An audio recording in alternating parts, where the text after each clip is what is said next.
Welcome to the Retirement Evolved podcast with certified financial fiduciary Adam Bruno. Episode 42. Lauren, we did it. As always, I am Adam Bruno, certified financial fiduciary. With me is the world's greatest co-host, Lauren Trollson. Hello. Hello.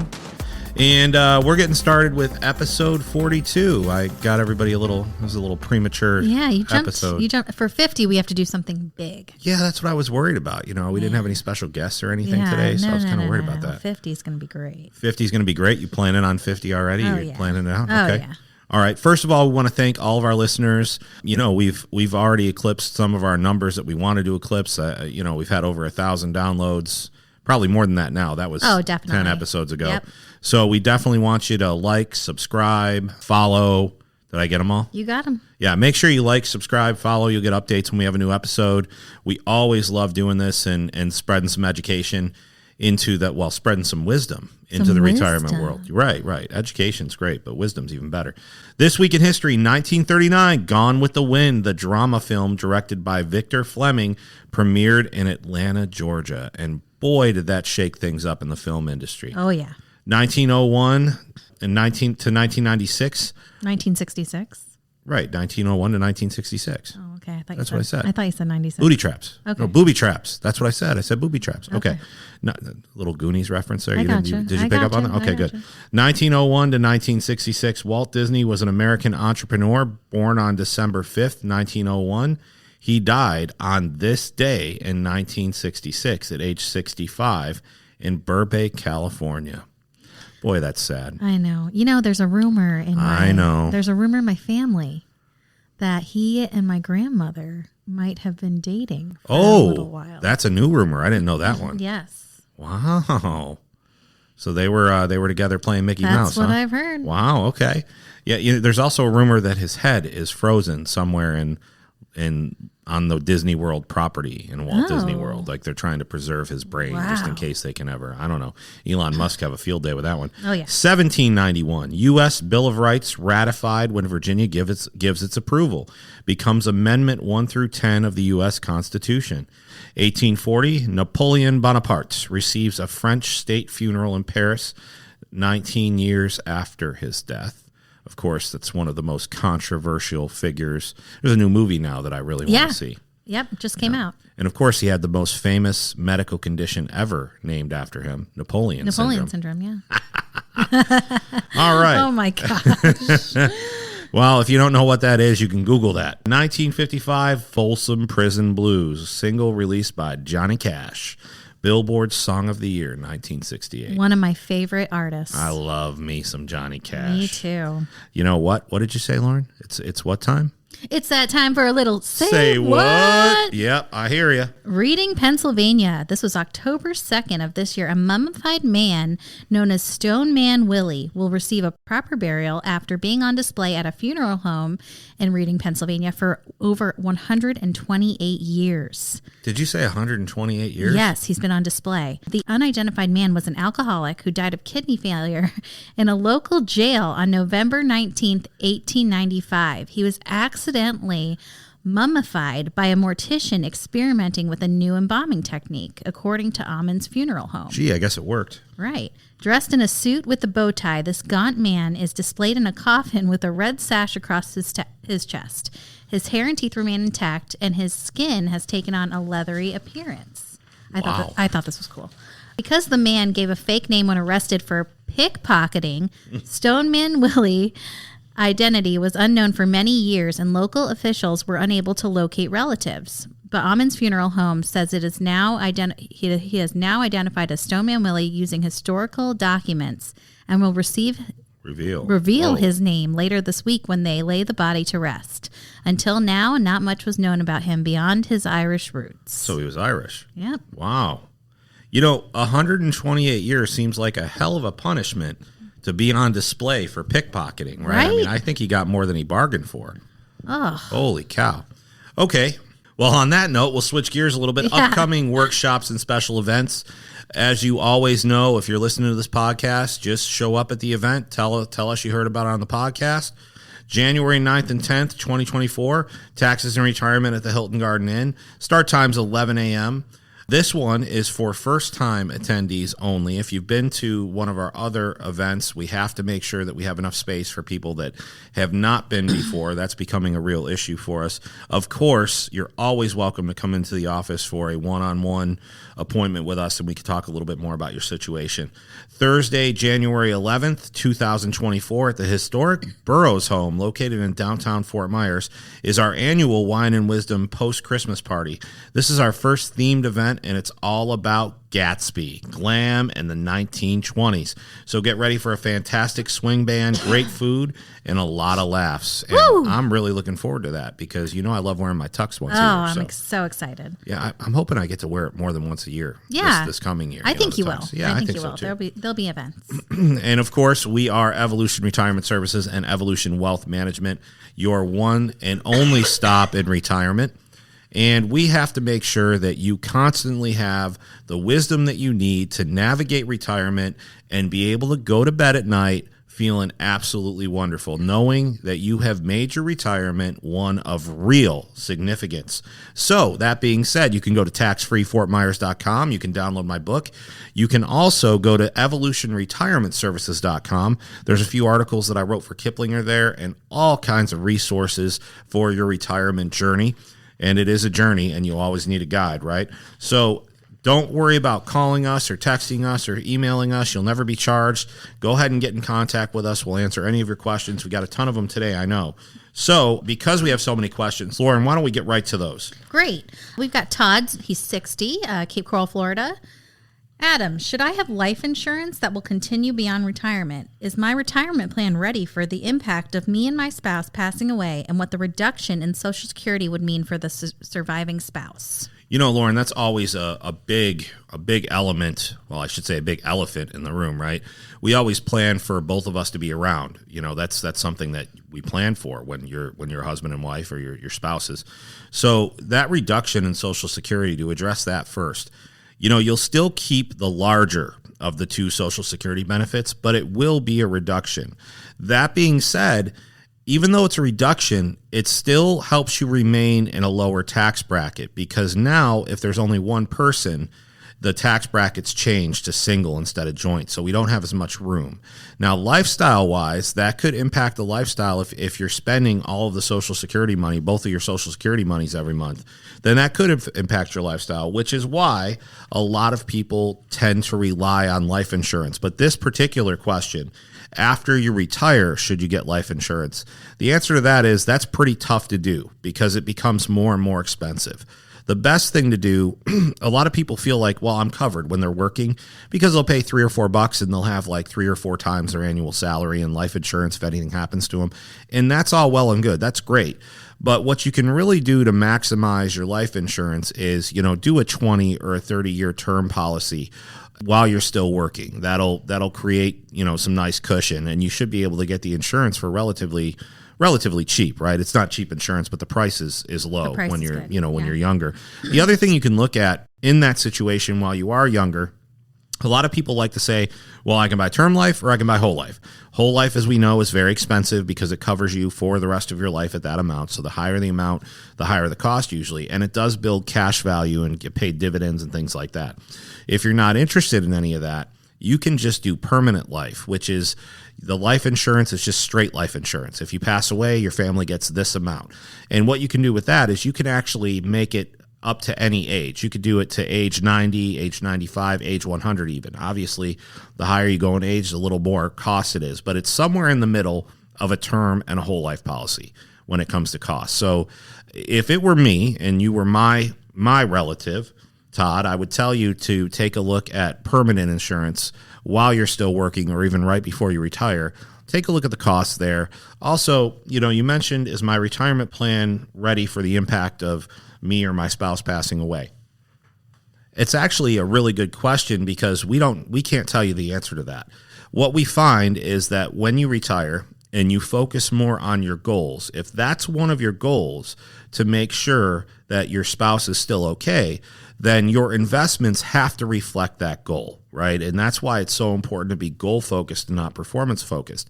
I don't know exactly how much you have or what you have, but I can tell you The investment options out there include creating income streams and still preserving your capital. I'm not talking about through annuities or anything like that. I'm talking about there's investments out there that will allow you to preserve the chunk of money that you're investing and pay yourself income from it, and we're not talking about long-term investments either with that. So there are many different tools in the toolbox that you can use to make sure that you provide an income or make up for an income that might be lost. I hope that makes you feel better. It's really hard to get right into your situation without knowing numbers and things like that, but you are more than welcome to call us if you'd like a more detailed report on that. So what else you got? Yeah, thank you, Todd. We always appreciate your candor. Thank you, Todd. Yes. Marilyn, 57, in Estero, Florida. Hi, Adam. Love the podcast. Well, we love you. Thank you, Marilyn. At age 59 and a half, many people's 401ks and other retirement plans through employers allow you to do an in-service rollover into an IRA, even while still working. Is this a good idea for me? What are the pros and cons? Okay, let's talk about the pros. There's not many cons, but let's talk about the pros. The pros are, that's called an in-service distribution or an in-service rollover. You have to be 59 and a half in most cases. There are some employers that do not allow it anymore. Lee Health is a perfect example of that. They don't allow their nurses and people that participate in their 403B to do an in-service distribution. They have to wait till they're completely separated. But if you have the option to do an in-service distribution or an in-service rollover, when you roll that money into an IRA, you can invest in whatever you want to invest in. When it stays in the 401k or the 403b or whatever the work program is, your investments are going to be limited. They're going to be much more limited than what's out there. You might have, even if you have 25 or 30 investments available to you inside your plan, the world is available to you inside the IRA. So the other downside to this is, and the con is, that your company is normally matching a certain percentage of your salary into your 401k or your 403b or whatever it might be. The trick is you want to keep the account open. You don't want to just transfer all the money out of it. You want to keep it open so that way you're still being matched for your deposits into your 401k. Okay. Also, when you keep the account open, you are still giving yourself the ability to invest in some of those funds that might have done a good job for you. It's always a matter of the minute you move it, one of those funds could actually end up doing better. But if you have a fund you really like, you could probably find that inside the IRA somewhere or some variant of that type of fund that you're investing in. So the benefit is you get more control, you have more investment options. The con to this is if you try to roll the whole thing out, you're no longer going to be able to take advantage of your match, and that is money that the company's just matching you. So if they're matching you 5%, put 5% away and then put the rest of it. If you're saving 15%, put the other 10% into your IRA outside of the job, or even better, start depositing to a Roth, because you're going to really want some tax-free income when you retire and tax-free investments, and the Roth will allow you to do that. And you can put in up to $7,500 this year. So I do have a question, Adam. So when you say that companies like Lee Health who aren't doing this anymore, they don't do the in-service rollover into an IRA. When you say separate, you mean like you've retired from the company? Correct. Or you take another position somewhere else, or Okay. you have access to it when you're fully separate, whether that's retirement, whether they fire you, whether you leave, you quit, whatever it might be. As long as you're separated from the company and no longer receiving a paycheck, that's when you have access to it. Gotcha. And that's true even if you worked until you were 50 and you retired, or if you separated and you're like 50 years old. You can do it before if you're under 59 and a half and you've separated from any company, you can roll it out into an IRA normally. Okay. You don't have to be 59 and a half to roll it out of that 401k or that 403b, as long as it's going into another tax deferred vehicle like an IRA. Okay. Yeah. Okay. Thank you. We've got Bob, 55, in Fort Myers, Florida. Adam, I have a child. He's 26. He's going to med school. We don't have any income for him. He has no income coming in for him. What's the best way to give him tuition for at least the first 2 years? A gift, maybe a student loan, and what is the amount you can gift without paying the taxes? I'm going through this myself right now, the student loan thing. My daughter goes to Ringling in Sarasota, and she's great with her art. She's doing illustration. So she's going to be wonderful. No doubt about it. She works hard. So when we looked into the student loan option for her, imagine my surprise when student loans that I took out were like 2 or 3% interest rates.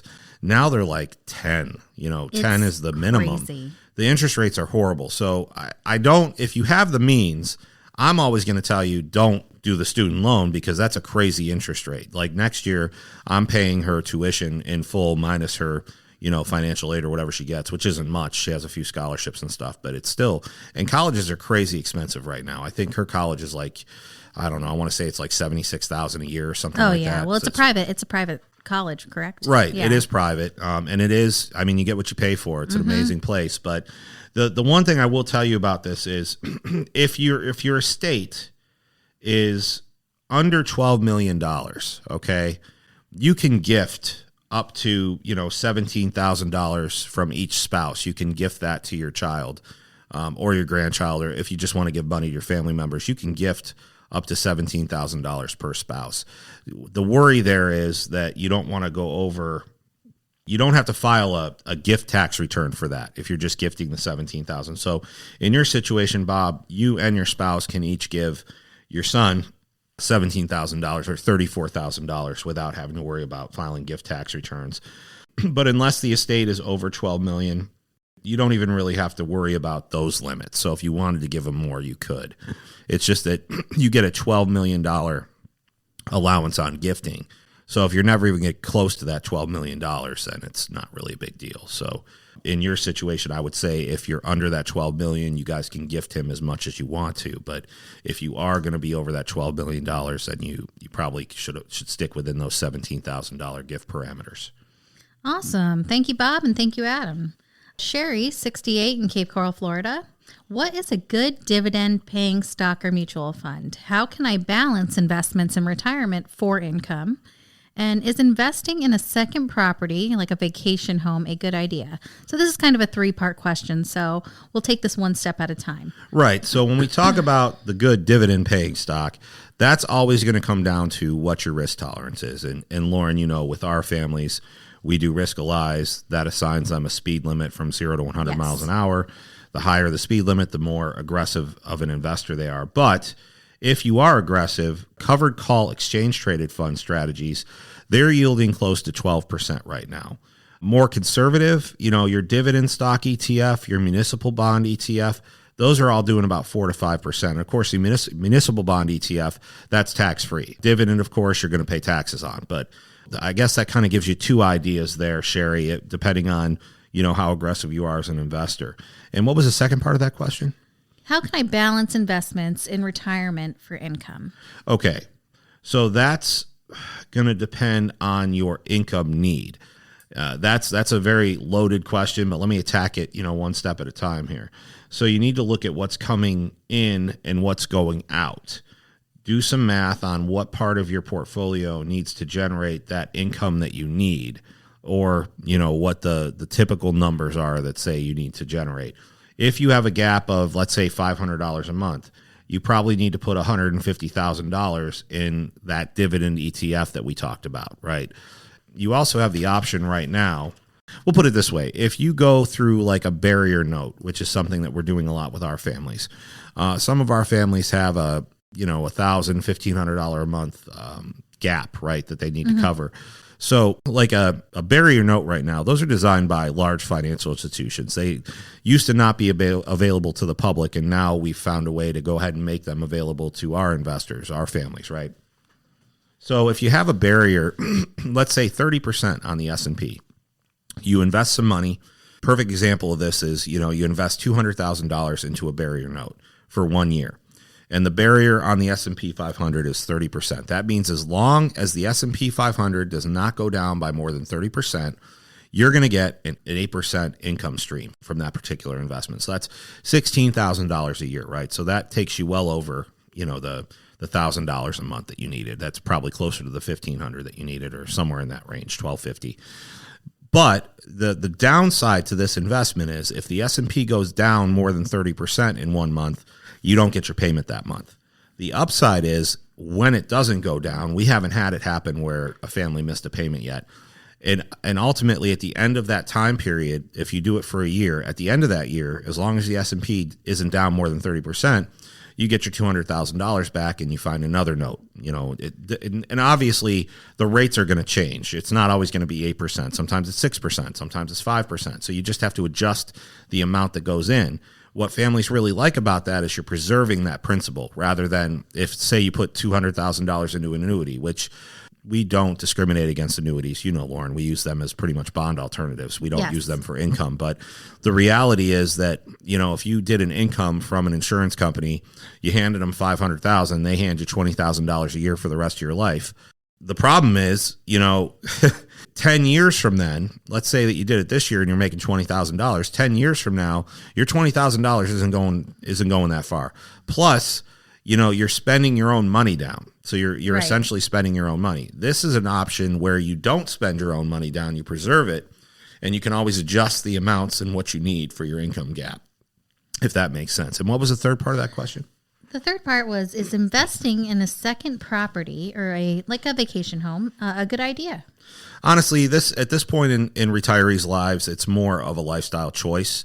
The financial in most cases, that second property is going to cost you money. So if you have the money, buy it.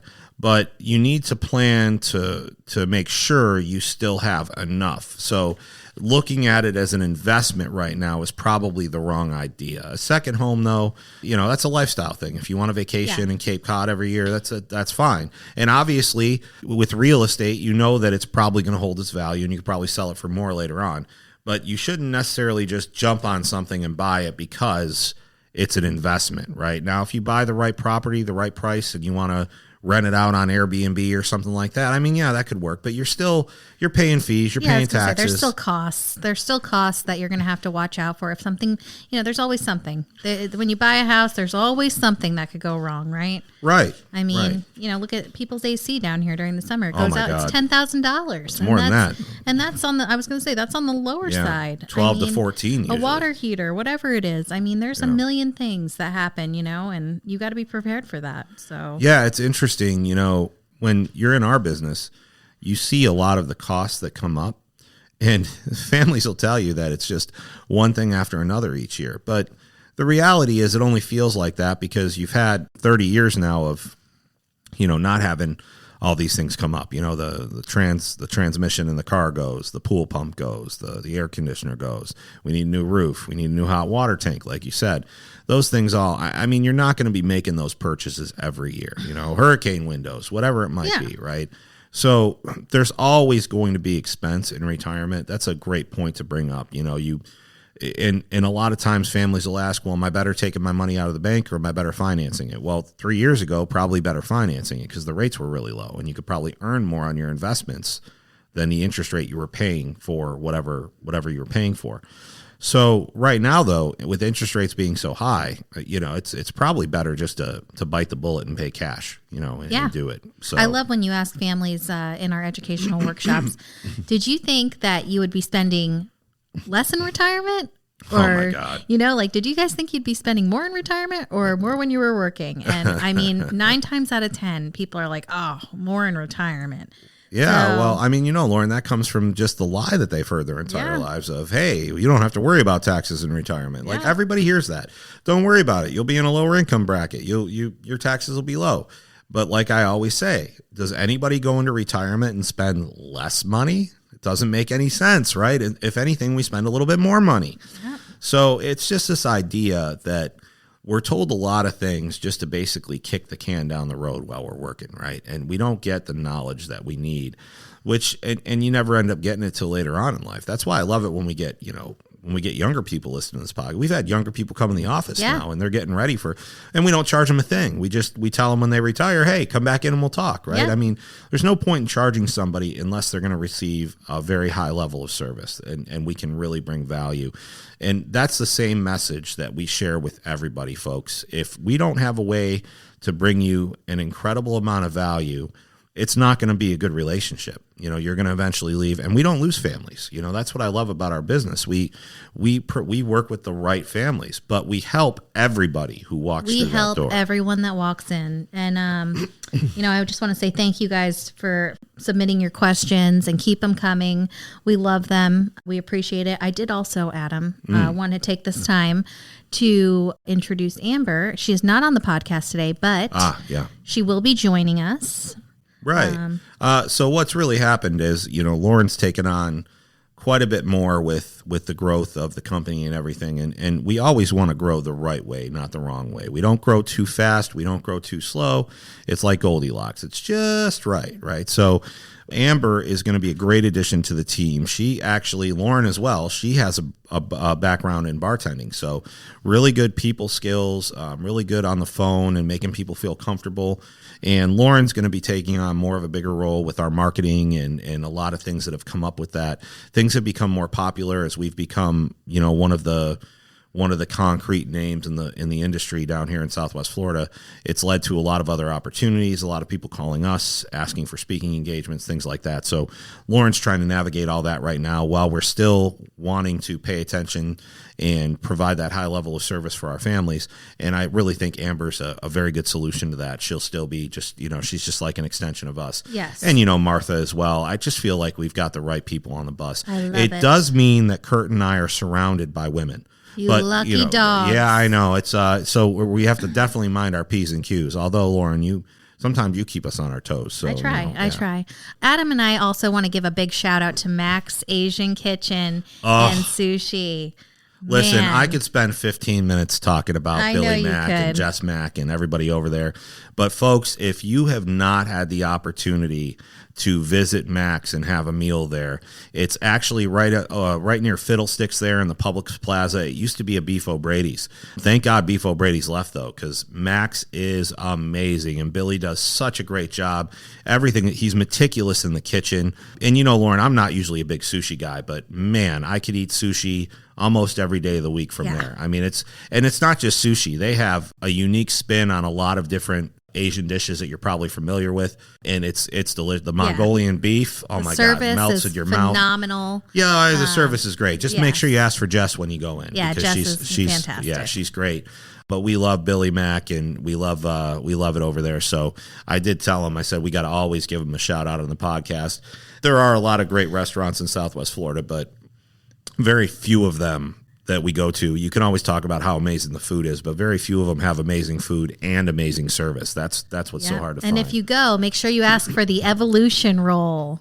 Did we get our own roll now? Not yet, but you know what? I feel like if he gets enough requests, we can get the evolution roll. Well, you made fun of me because of what I wanted in it. Well, I think I like cream cheese in my roll. I know you like I like cream cheese. I like cucumber. I like avocado. I like a very robust, I like all of that too, but I just feel like it's, and I guess you wanted something more. You wanted something different. I wanted something different, like that last roll we got last. Oh man, that was bomb. Oh, the lobster roll? No, the lobster roll was good though. With the one Devin ordered, which was amazing. Yeah, that was pretty good. But, Devin, the boyfriend, man. Lauren's boyfriend. I think we got to stop this podcast. No. As a matter of fact, I'm looking forward to when Lauren comes back from Christmas break because she's going to Devin's family's house. So all of you out there, if we have a little bet on whether this is the time that Devin proposes or not. What's the over under on that? What's the spread on that? Gosh. We have a little bet going. We all think that he's going to propose. Am I red? You're turning a little red there, yeah. But we're really hoping that he does because Lauren's got to be, she's got to be put on lockdown now. She's got to have a few kids, and I know you don't want to do that. So anyway, don't forget evolutionretirementservices.com, taxfreefortmyers.com, and you heard it here first. This year, I will be writing another book. Woo! So I'm going to skip out on the Kiplinger articles this year, and I'm going to focus on this book, and it's only going to be 75 pages, so I'm probably going to have to condense a lot of what I want to put in there, but I can promise all of you it's going to actually be written in your language, not ours. You should be able to understand. I get a lot of compliments on the first book and how easy it was to get through, how easy it was to understand. I don't want to lose that theme for this next book, but you all heard it here first. I'm definitely doing another one. And until we talk with you again, we want to wish you all the best, and we want to wish you a retirement of significance. And don't be afraid to call. As a matter of fact, you can call Kurt anytime. Oh my gosh. 239-771-8696. Just ask for Kurt. And you can also email us anytime you want. Adam, Lauren, or Kurt or Martha. Martha. At evoretire.com. We had to change it from Evolution Retirement Services. I guess that was a little bit too long. So anyway, folks, if we don't talk to you again before the holidays, have a Merry Christmas, Happy Hanukkah. What I'm missing some. Happy Kwanzaa. Happy Kwanzaa. Yeah. Mazel tov. All right. Everybody take care of yourselves. Have a safe and love-filled holiday season, and we'll catch you on the flip side. Peace out, everybody. Bye-bye. Investment advisory services are offered through Evolution Wealth Management Incorporated, an investment advisor registered with the state of Florida. Registration does not imply any level of skill or training. Evolution Wealth Management's unique CRD number is 307644. You can obtain a copy of Evolution Wealth Management's firm brochure, Form ADV Part 2A, free of charge by visiting advisorinfo.sec.gov. Evolution Wealth Management offers investment advisory services only, where it is appropriately registered or exempt from registration, and only after clients have entered into an investment advisory agreement confirming the terms of engagement and have been provided a copy of the firm's ADV Part 2A. Insurance services are provided by Evolution Retirement Services. Any guarantees mentioned are backed by the financial strength and claims paying ability of the issuing insurance company and may be subject to restrictions, limitations, or early withdrawal fees, which vary by the issuer. They do not refer in any way to securities or investment advisory products. You should consider the charges, risks, expense, and investment objectives carefully before entering a contract. This material has been prepared for informational purposes only and should not be construed as a solicitation to affect or attempt to affect either transactions in securities or the rendering of personalized investment advice. This material is not intended to provide and should not be relied on for tax, legal, accounting, or other financial advice. Evolution Wealth Management and Evolution Retirement Services do not provide tax, legal, or accounting advice. You should consult your own tax, legal, and accounting advisors before engaging in any transaction. Evolution Wealth Management and Evolution Retirement Services are affiliated entities.